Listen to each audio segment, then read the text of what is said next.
get around.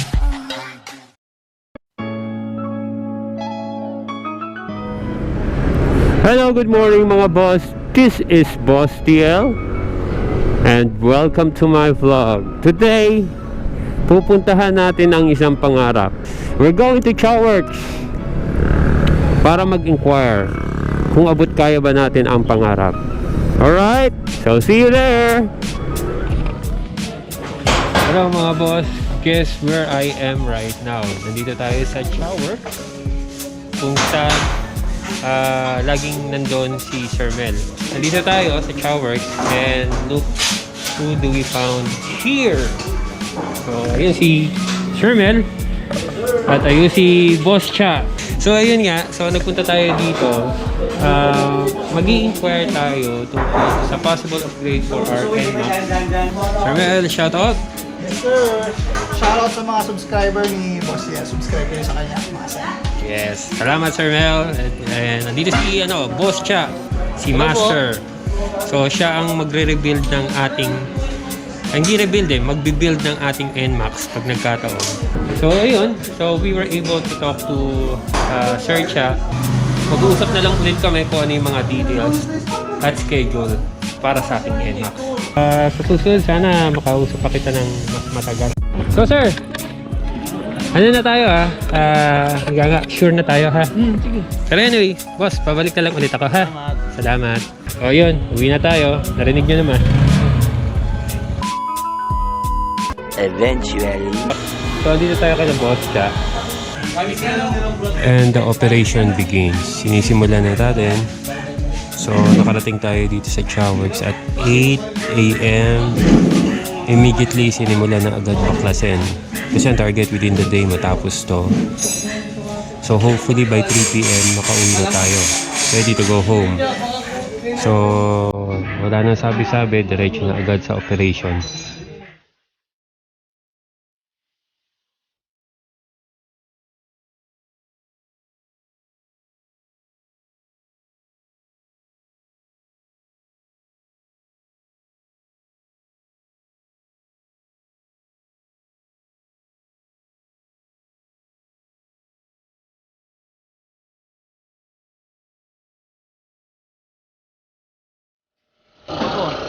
Oo, 1,000. Masayad lang. Hindi pa nababiyahin ng maayos eh. Isang beses lang na long drive tapos wala na.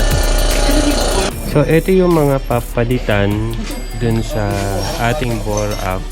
So katulad nga na-explain natin kanina, since magbo-bore up tayo, so we are practically increasing yung combustion chamber volume, so definitely there would be a need for more fuel, kaya mag-upgrade tayo ng injectors. Yan, RS8.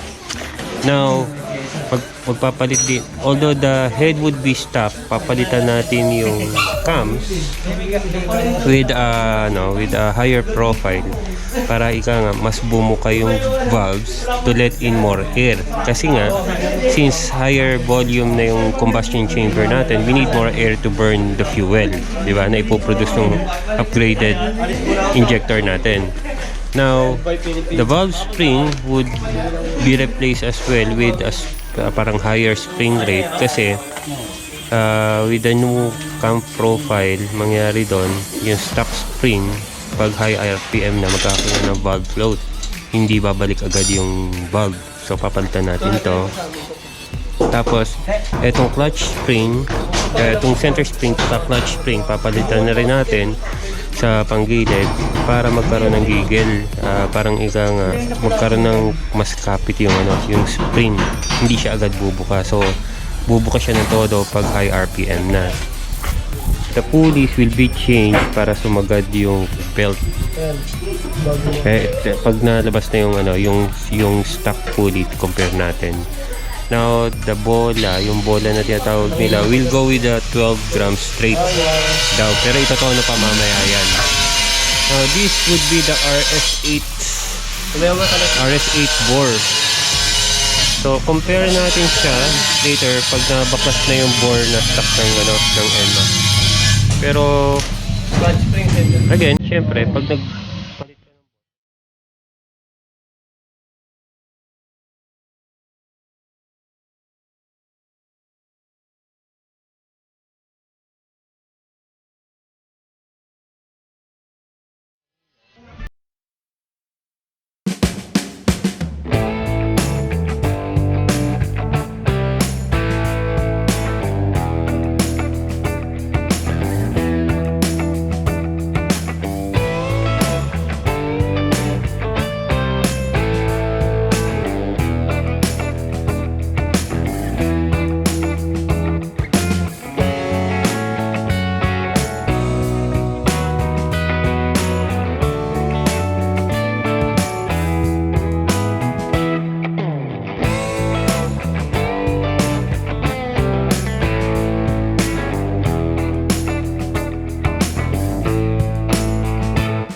Okay na to? Sige, salamat ah. Thank you. Okay. Gusto niya i-rev muna ng mataas bago nung stock agad-agad. Eto, parang maghihintay muna siya bago kumagat. Parang kailangan i-rev muna ng mataas. Pero malakas. Medyo gugulating ka lang eh. Tipong siguro yun yung effect ng springs. Katulad nga nasabi ni Kuya Cha, pagigigilin muna yung makina. Siguro that's what he meant by that. Nararamdaman natin yung acceleration. There's a big difference. Ang hirap i-describe. Maganda sana kung i-compare natin through data. Dyno sana mas maganda eh. Pero we don't have data, right? I mean, we don't have dyno. Yung 0 to 100 in how many seconds, yun sana. Pero we don't have a baseline kasi hindi natin nagawa yun sa stock. So it's all on personal feel, which is pretty much subjective. So hindi ko alam kung makakapagbigay ako ng napakagandang feedback. Pagpasensyahan nyo na. This is based on personal, personal gut feel. Definitely, I could say lumakas yung acceleration. Difference from the stock na mararamdaman mo agad is kailangan mo siya i-rev para maramdaman mo yung acceleration. Sa stock kasi onting pihit, ramdam mo agad eh. But then again, it plateaus somehow. So, mararamdaman mo yung kapit pero hindi siya gigil. 'Di ba? Parang kumakapit agad pero hindi siya nagpipik. But this one, medyo magdi-delay ng onte, then biglang all of a sudden magpipik. That's how I can describe it. Yun, no?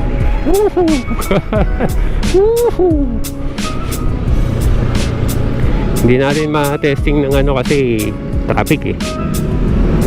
Pero nangayayat yung wallet natin. Definitely nangayayat yung wallet. Am I happy? Yun na lang ang pag-uusapan natin. Satisfied? Satisfied, yes. Worth it. I have to wait a little longer para masabi natin is it worth it. Pero definitely masaya ako ngayon kasi ang lakas ng hatak. Kasi you'll definitely feel the worth pag nagagamit mo na yung advantages niyan. Like for example, walang kahirap-hirap mag-overtake, mga tipong ganon. Yung actual experiences, tsaka masasabi, oh sarap, buti na lang nagpa-upgrade ako, ganon. Pero for now, sabihin lang natin lumakas yung acceleration, pero since hindi pa natin nagagamit, in actual essence, nung advantage niya, hindi pa natin ma-feel if it's really worth it.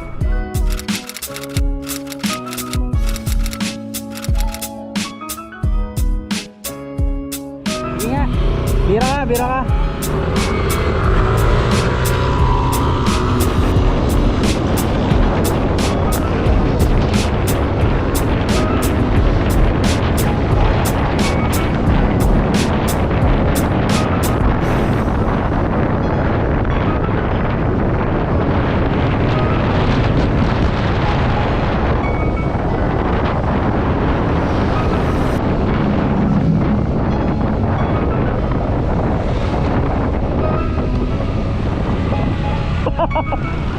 Grabe, layo na iwan. Naiwan ako, pumirit din ako eh. Pumirit ka ba? Oo. Akala ko tinignan mo na ako. Hindi. Ang lakas nga. Oo. Ang lakas, grabe.